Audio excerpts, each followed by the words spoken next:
Halo, selamat pagi anak-anak. Ya, tidak terasa kita sudah berada di penghujung bulan April. Ya, Bapak mau menanya kabar. Apa kabar kalian semua? Ya, pastinya dalam keadaan baik dan dalam keadaan sehat. Nah, pada hari ini kita memberikan hati kita memberikan hidup kita untuk datang beribadah kepada Tuhan, memuji dan memuliakan nama Tuhan. Berterima kasih karena Tuhan sangat baik sudah menyertai kita sepanjang minggu ini. Mari kita siapkan hati dan pemikiran kita siapkan mulut kita untuk memuji dan memuliakan nama Tuhan. Amin ya. Yuk, sama-sama dengan semangat kita mengangkat satu pujian bagaikan Raja Wali. Nah, biarlah pujian ini kita nyanyikan dengan sukacita. Kita bersama dengan Tuhan melewati setiap masalah kita. Bagaikan Raja Wali, itulah lambang kekuatan kita.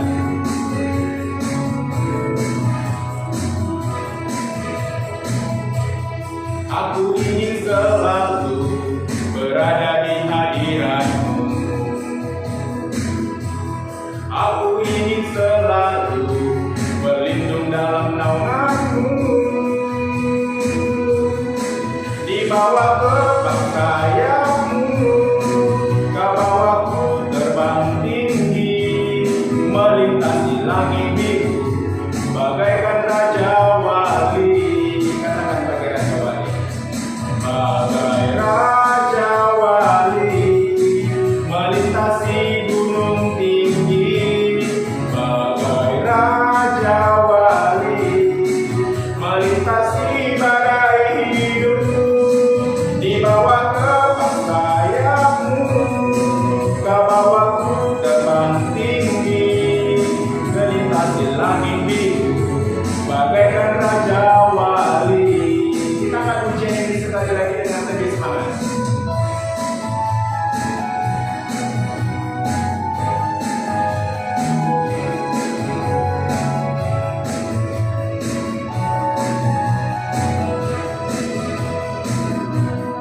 Aku ingin selalu berada di hadirat-Mu. Aku ingin selalu berlindung dalam naungan-Mu. Di bawah kepak sayap-Mu, Kau bawaku terbang tinggi, melintasi langit biru, bagaikan Raja Wali. Katakan bagai Raja Wali. Bagai Raja Wali, melintasi langit biru, bagai Raja Wali, melintasi badai hidup. Di bawah kepak sayap-Mu, Kau bawaku terbang tinggi, melintasi langit biru, bagaikan Raja Wali. Katakan bagai Raja Wali. Bagai Raja Wali, melintasi gunung tinggi. Bagai Raja Wali, melintasi badai hidup. Di bawah kepak sayap-Mu, Kau bawaku terbang tinggi, melintasi langit biru, bagaikan Raja Wali. Melintasi langit biru, melintasi langit biru, bagaikan Raja Wali. Kita berdoa. Benar Tuhan, bagaikan burung Raja Wali yang terbang tinggi, melintasi udara yang begitu tinggi, di mana begitu banyak badai ya Tuhan. Begitulah kehidupan kami ya Tuhan. Ketika begitu banyak masalah yang kami hadapi di dalam pribadi kami masing-masing, kami terbang bagaikan Raja Wali yang siap terbang ya Tuhan. Dan kami percaya Tuhan, di atas semuanya itu Engkau yang menyertai dan melindungi kami ya Bapa. Terima kasih Bapa, biarlah kiranya kasih-Mu senantiasa selalu bersama dengan kami Tuhan, memberikan kami sukacita, memberikan kami semangat, memberikan kami damai sejahtera untuk menjalani hari-hari kami ya Tuhan. Dan biarlah kiranya Tuhan yang menolong kami untuk mengatasi setiap permasalahan kehidupan kami pribadi lepas pribadi ya Tuhan, kehidupan keluarga kami masing-masing ya Bapak. Kami percaya Tuhan, ketika kami berjalan bersama dengan Engkau, maka kami bisa melewati semuanya itu. Terima kasih Bapa. Dan saat ini Tuhan, kami pergunakan waktu ini untuk datang kepada Tuhan, memuji dan memuliakan nama-Mu, untuk bersatu hati berdoa Tuhan, memohon di hadirat-Mu, dan terlebih Tuhan untuk mendengar sabda firman Tuhan. Biarlah kiranya waktu yang singkat ini kami pakai ya Tuhan, untuk betul-betul hati kami, jiwa kami terfokus kepadamu ya Bapa, sehingga Tuhan, waktu yang kami gunakan untuk datang kepada Tuhan itu bermanfaat guna bagi kehidupan kami, bukan sekarang Tuhan, tapi kami percaya Tuhan di hari-hari berikutnya yang tidak kami duga-duga Tuhan. Kami percaya melalui pujian yang kami nyanyikan setiap di kebaktiannya, melalui firman Tuhan yang kami dengar di setiap kebaktiannya, itu kelak Tuhan menjadi senjata bagi kami, menjadi kekuatan bagi kami ketika kami di dalam permasalahan ya Tuhan. Terima kasih Bapa, berkati ibadah ini, biarlah kiranya Tuhan yang hadir di hati kami masing-masing, di rumah kami masing-masing, di tempat ini, biarlah kiranya Tuhan kami merasakan sukacita dan damai sejahtera yang daripada Tuhan. Bahkan firman Tuhan yang akan disampaikan oleh hamba-Mu Tuhan, biarlah kiranya Engkau mengurapi dia, supaya firman Tuhan yang disampaikan kepada kami dapat kami mengerti dan dapat kami lakukan di dalam kehidupan kami ya Bapa. Di atas semuanya itu Tuhan, kami mohon ampun atas segala dosa kami. Biarlah kiranya Tuhan mengampuni kami, supaya kami berlayak di hadapan Tuhan. Terima kasih Tuhan, kami siap memuji Tuhan, dan bahkan kami siap mendengarkan firman Tuhan. Hanya di dalam nama Yesus Kristus Tuhan dan Juru Selamat kami yang hidup, kami sudah berdoa dan mengucapkan puji dan syukur. Amin. Ya, sebentar lagi kita mau mendengarkan firman Tuhan. Mari kita siapkan hati dan pemikiran kita untuk ditaburi oleh firman Tuhan. Ya, kita angkat pujian, Aku Mengasihi Engkau.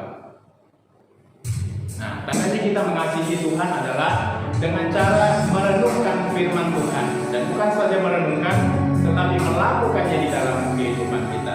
Dalam melalui pujian ini, kita semakin dipanggil Tuhan untuk melakukan firman Tuhan. Amin. Kita angkat pujian ini.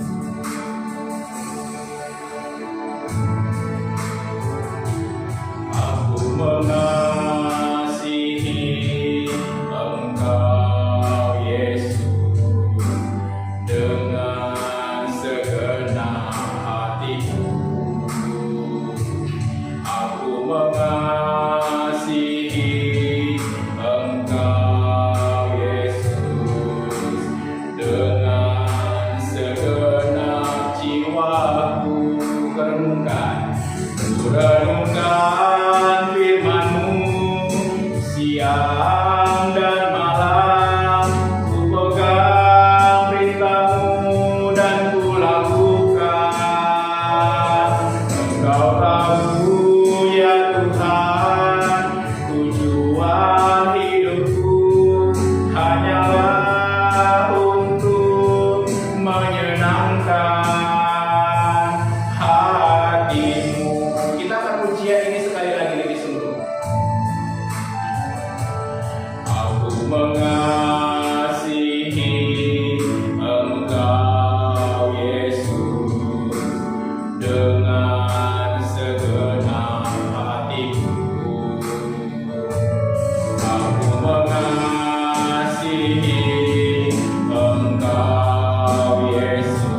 doa dulu ya. Tuhan, terima kasih hari ini Engkau masih memberikan kami kesempatan untuk mendengarin firman Tuhan lagi.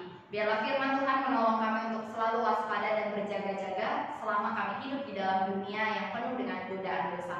Dalam nama Tuhan Yesus kami berdoa, amin.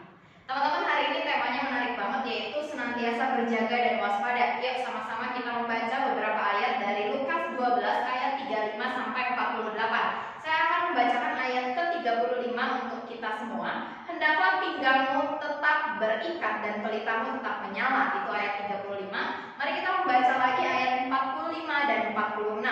Akan tetapi jikalau hamba itu jahat dan berkata di dalam hatinya, Tuanku tidak datang-datang, lalu ia mulai memukul hamba-hamba laki-laki dan hamba-hamba perempuan, dan makan, minum, dan mabuk, maka tuan hamba itu akan datang pada hari yang tidak disangkakannya dan pada saat yang tidak diketahuinya, dan akan membunuh dia dan membuat dia senasib dengan orang-orang yang tidak setia. Itu ayat 45 dan 46. Kemudian mari kita sama-sama baca di dalam ayat ke-47.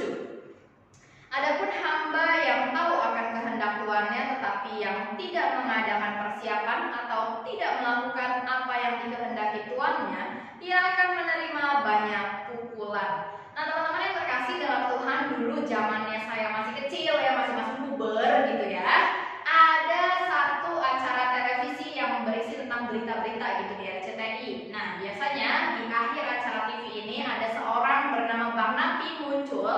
Dia memberikan nasihat-nasihat gitu ya tentang berita-berita kriminal yang terjadi. Dan nasihat dia itu biasanya berbunyi seperti ini: kejahatan terjadi bukan hanya karena ada niat pelakunya, tetapi juga karena ada kesempatan. Waspadalah gitu ya.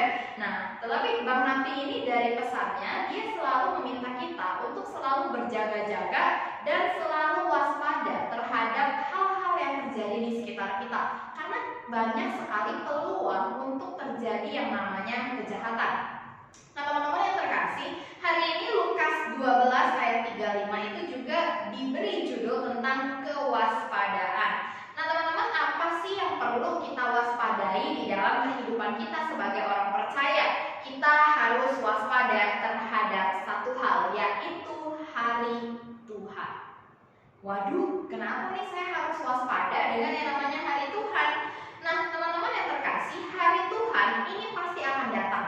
Dan ketika hari Tuhan ini datang, semua umat manusia di muka bumi, tidak terlepas dari berapa usianya, berapa jabatannya, berapa tinggi status sosialnya, berapa banyak harta kekayaannya, semua itu akan rata mendapatkan penghakiman dari Tuhan Yesus ketika Dia datang kedua kalinya. Hari Tuhan adalah hari di mana Kristus datang kedua kalinya untuk menghakimi seluruh umat manusia. Nah, hari Tuhan walaupun Dia tidak ada yang tahu kapan akan datang, tetapi kita tahu pasti Tuhan melalui kebenaran firman-Nya sudah memberitakan bahwa hari Tuhan pasti akan datang.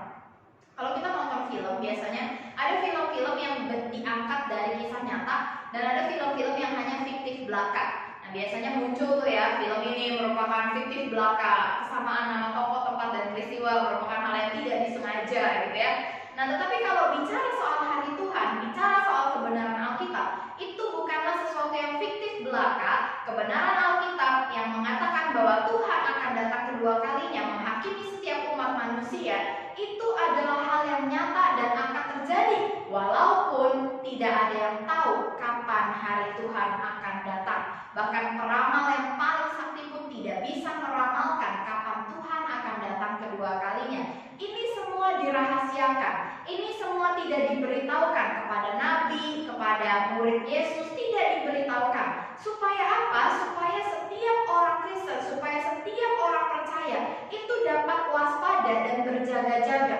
Ketidaktahuan kita tentang kedatangan Tuhan kedua kali harusnya membuat kita tetap setia pada Tuhan karena kita tidak tahu kapan harinya. Nah, jadi melalui Lukas pasal 12 ayat 35 sampai 48, mari kita sama-sama belajar apa yang harus dilakukan ketika menunggu hari Tuhan itu datang. Mari kita sama-sama belajar dari ayat yang ke-35. Berbunyi demikian, hendaklah pinggangmu tetap berikat dan pelitamu tetap menyala. Ini artinya setiap orang percaya diminta untuk selalu siap dan berjaga selalu. Teman-teman, biasanya zaman dulu ya, kalau budak itu dia ketika dia siap bekerja, dia itu akan mengikat ya, mengikat pinggangnya gitu ya dengan tali gitu ya. Artinya dia siap kerja. Dan biasanya budak ini selain mengikat pinggangnya dengan tali, dia juga akan menyalakan pelita untuk menunggu tuannya pulang di malam hari. Jadi sampai jam berapapun tuannya pulang, misalnya nih, tuannya pulangnya itu subuh, dia harus setia menjaga pelitanya tetap menyala supaya dia bisa menyambut tuannya. Biar begitu tuannya pulang, rumah ada dalam kondisi terang dan tuannya bisa beraktivitas, bisa membersihkan badannya yang seperti itu. Ini biasanya pekerjaan budak. Nah, budak ini ada dua tipe. Ada budak yang senantiasa berjaga-jaga dan waspada, walaupun tuannya sedang pergi, tetapi budak ini tetap berikat pinggangnya ya, tetap siap untuk kerja. Dia artinya ada atau tidak ada tuannya, dia tetap ready untuk bekerja dan bahkan dia menyalakan pelita. Jadi sekalipun tuannya itu tidak pulang malam itu, dia tetap menjaga pelitanya supaya menyala. Nah teman-teman, ini artinya apa? Ada budak yang demikian tidak malas, selalu berjaga-jaga, selalu waspada. Nah teman-teman yang terkasih dalam Tuhan, Tuhan mengambil contoh seorang budak ini untuk memberikan kepada kita satu gambaran. Kalau budak saja bisa setia seperti itu, bagaimana kita dengan kita orang yang merdeka ini? Teman-teman, hendaklah pinggangmu tetap berikat dan pelitamu tetap menyala. Itu artinya bagi kita adalah selama kita hidup, kita tidak boleh bermalas-malasan. Kita tidak boleh hanya menggunakan hidup kita untuk rebahan. Kita tidak boleh bermalas-malasan. Mari menggunakan waktu hidup kita untuk melakukan pekerjaan Tuhan. Lalu yang kedua, jangan membuang-buang waktu dengan hal-hal yang tidak perlu dan sia-sia. Nonton drama Korea, ngeliatin status WA, ngeliatin story Instagram. Percaya atau enggak, kita bisa menghabiskan waktu berjam-jam di depan layar handphone hanya untuk melihat hal-hal yang sebetulnya penting gak penting. Ngeliatin story orang, lalu ngeliatin lagi media-media yang lucu-lucu yang seperti itu. Kita menganggap itu menghibur diri, tetapi di dalam menjalankan pekerjaan Tuhan, hal ini dimaksudkan hal yang buang-buang waktu, karena tidak menambah kemuliaan Tuhan dari apa yang kita kerjakan. Lalu juga ada orang-orang Kristen yang berpikir, hari kiamat, hari penghakiman Tuhan itu masih lama kok. Ya nggak apa-apa lah, saya santai-santai dulu. Nanti kalau misalnya udah ada bencana di sana di sini, baru saya mulai bertobat, baca Alkitab ya, saya mulai mendekatkan diri pada Tuhan. Teman-teman, ini adalah hamba yang tidak setia. Ini adalah hamba yang tidak ready, tidak setia, tidak selalu berjaga-jaga. Contohnya gini, misalnya ya, hamba ini tahu tuannya pergi, lalu dia berpikir, masih lama itu pulangnya kan minggu depan, ya udah saya tidak bekerja, saya bermalas-malasan dulu, saya melakukan apa yang saya suka dulu, masih lama itu tuan saya pulangnya. Ini adalah pemikiran hamba yang tidak setia. Dan kamu sebagai orang Kristen hari ini, gimana sikapmu terhadap Tuhan, pekerjaan Tuhan, dan terhadap sikapmu ketika melayani Tuhan? Apakah kamu malas melayani Tuhan? Apakah kamu lebih memilih membuang-buang waktu dibandingkan kamu bersekutu dengan Tuhan? Ataukah kamu berpikir, Tuhan datang masih lama kok, ya nggak apa-apa lah saya bermalas-malasan dulu. Ini tanda bahwa kita sedang tidak menjadi hamba yang setia. Ini hal pertama yang kita pelajari dari Lukas pasal 12 ayat 35. Lalu hal kedua yang saya ingin kita sama-sama belajar tentang sikap kita ketika menunggu hari Tuhan. Yang kedua adalah tidak berubah menjadi hamba yang jahat. Teman-teman yang terkasih dalam Tuhan, banyak orang ketika tahu nih hari Tuhan akan datang, saya akan dihakimi nanti ketika hari Tuhan datang. Wah, tapi hari Tuhan gak datang-datang nih. Ya udahlah, nggak apa-apa. Berarti saya masih punya kesempatan nih untuk berbuat jahat. Kayaknya nggak mungkin lah besok Tuhan datang. Berarti hari ini saya masih bisa buat dosa. Lalu mulailah hari esok. Hari esok pun kamu berpikir, kayaknya nggak mungkin deh Tuhan hari ini datang. Nggak apa-apa lah buat dosa sedikit lagi. Kita terus-menerus memaklumi diri kita untuk melakukan dosa. Ini artinya kita sedang berubah dari hamba yang setia menjadi hamba yang jahat. Mari kita sama-sama membaca ayat yang ke-45. Akan tetapi jikalau hamba itu jahat dan berkata dalam hatinya, Tuanku tidak datang-datang, lalu ia mulai memukul hamba-hamba laki-laki dan hamba-hamba perempuan dan makan, minum, dan mabuk. Perhatikan teman-teman, hamba yang kedua ini, ketika dia tahu tuannya pergi dan tuannya ini tidak kembali dalam waktu yang lama, dia mulai berubah sikapnya. Dari yang tadinya baik, mulai menjadi hamba yang jahat. Dia mulai menyiksa orang lain, dia mulai menindas hamba yang lain, bahkan dia mulai serakah, dia makan dan minum sampai mabuk. Ini melakukan hal-hal yang tidak menyenangkan hati Tuhan. Nah teman-teman, kita seringkali juga demikian. Kita berpikir, masih lamanya itu hari Tuhan datang, kiamat masih lamanya itu bumi kita masih bagus kok, hal-hal di sekeliling kita tidak menunjukkan tanda-tanda akan ada kiamat kok. Teman-teman ingat, hari Tuhan tidak menunjukkan tanda apapun. Perhatikan baik-baik. Hari Tuhan dijelaskan kedatangannya seperti pencuri. Pencuri ketika mau masuk ke dalam rumah, dia sebisa mungkin tidak menimbulkan tanda-tanda supaya pemilik rumah tidak tahu kalau ada pencuri masuk. Demikian juga dengan hari Tuhan. Kamu sangka masih lama, mana tahu tiba-tiba besok sudah kiamat. Apa yang mau kita lakukan? Hari Tuhan itu datangnya seperti pencuri. Tidak ada yang tahu, tidak ada pemberitahuan, tidak ada notifikasi. Mungkin nggak, misalnya nih saya mau maling ke rumah kamu, saya ngecek dulu, di rumah kosong nggak? Saya mau datang nih ke maling ke rumah kamu, kan nggak mungkin. Itu mustahil banget kalau maling datang izin dulu gitu ya. Nah jadi teman-teman, datangnya hari Tuhan itu seperti pencuri. Kita nggak sangka, kita nggak kira, tiba-tiba datang. Lalu juga hari Tuhan tidak ada yang bisa menebak. Dulu orang menebak, 2012 kiamat, sampai sekarang belum kiamat. Gak ada satu orang pun yang bisa menebak kapan datangnya hari Tuhan. Maka dari itu kita diminta untuk berjaga-jaga dan waspada. Lalu juga tidak akan ada pemberitahuan terlebih dahulu. Kalau kita lihat sekarang banyak bencana, ini merupakan pertanda bahwa hari Tuhan akan datang. Dari dulu pun banyak bencana. Nah teman-teman, tidak ada tanda yang jelas dari datangnya hari Tuhan. Tetapi teman-teman yang terkasih dalam Tuhan, Tuhan sudah memberikan kita satu petunjuk bahwa Dia nanti akan datang kedua kalinya. Dan ketika Tuhan datang kedua kalinya, di saat itulah semua manusia akan dihakimi.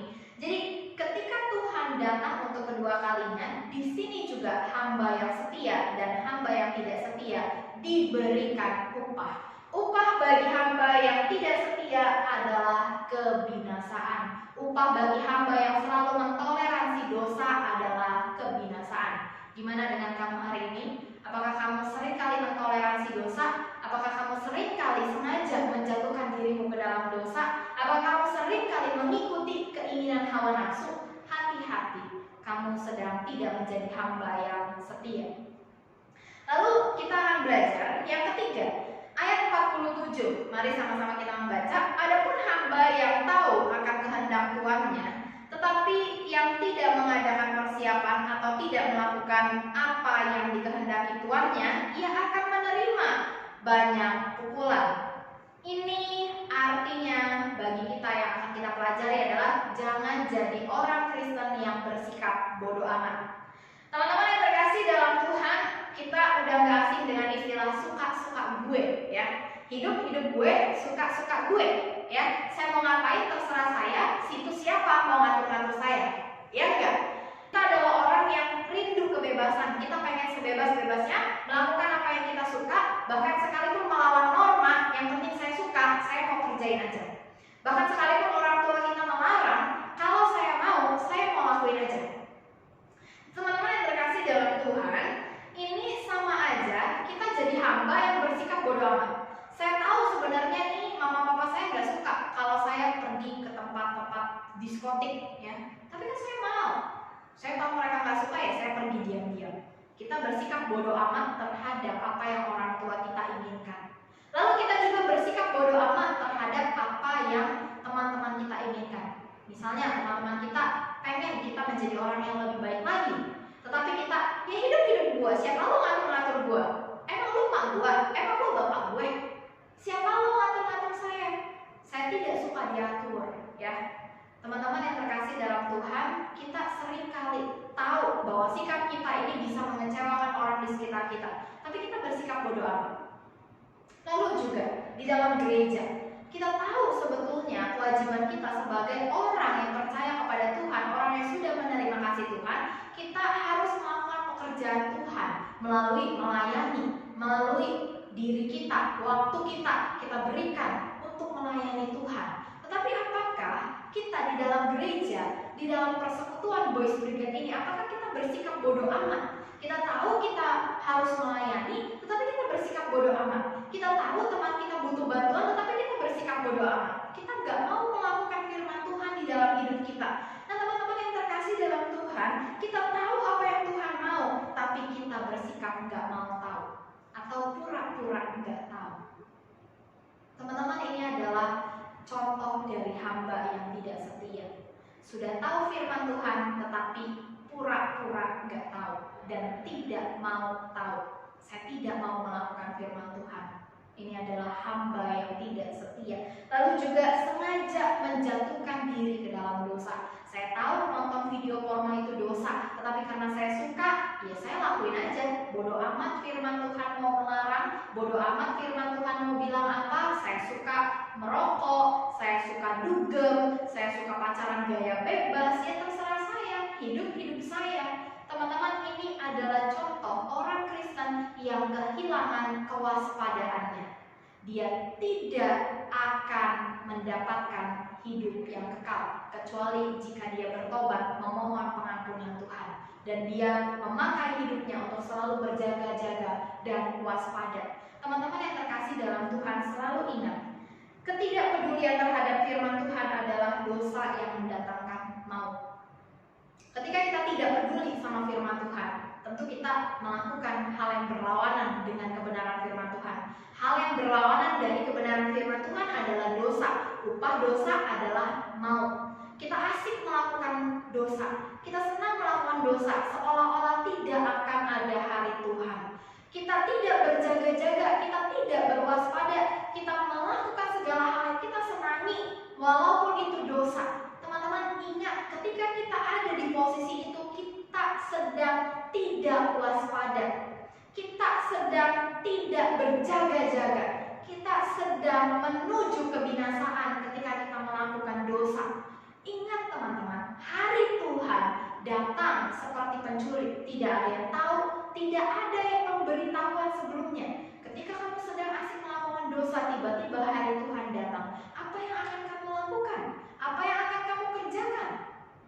Teman-teman yang terkasih dalam Tuhan, mari sama-sama, jika hari ini hari Tuhan belum datang, itu bukan berarti kita boleh menggunakan hidup kita sesuka-suka hati kita, melakukan dosa sesuka-suka hati kita. Tetapi biarlah ketika kita menunggu hari Tuhan datang, kita tetap siap dan berjaga selalu. Kita juga tidak berubah menjadi hamba yang jahat, kita tetap menjadi hamba yang baik. Lalu kita tidak bersikap bodoh amat terhadap firman Tuhan. Tetap setia lakukan firman Tuhan sembari kita menunggu hari Tuhan datang. Mari kita berdoa. Tuhan, terima kasih hari ini kami boleh belajar dari kebenaran firman-Mu. Pimpin setiap kami ya Bapa di dalam hidup ini supaya kami bisa bersikap dengan baik di dalam menunggu hari Tuhan.